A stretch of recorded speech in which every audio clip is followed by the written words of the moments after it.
Welcome to Hamana Homes. Duplex naman, which is Miana. Yes. So Miana naman comes with a minimum lot area of 80 square meter and a usable floor area of more or less 54 square meter.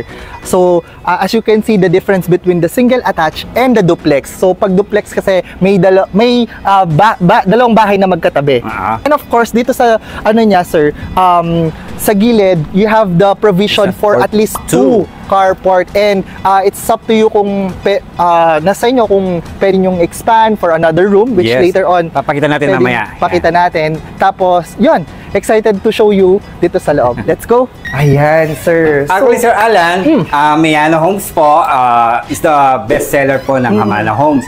So napansin ko sa mga client natin, if they have a financial na pangnaniya, and then they will do the math, instead of having one single attached, they will buy combined unit. That's why I can tell that Miana is our best seller po. More practical siya, no, sir? And the question here, let's say the client opt to avail two units na Miana, dalawang duplex nga, no?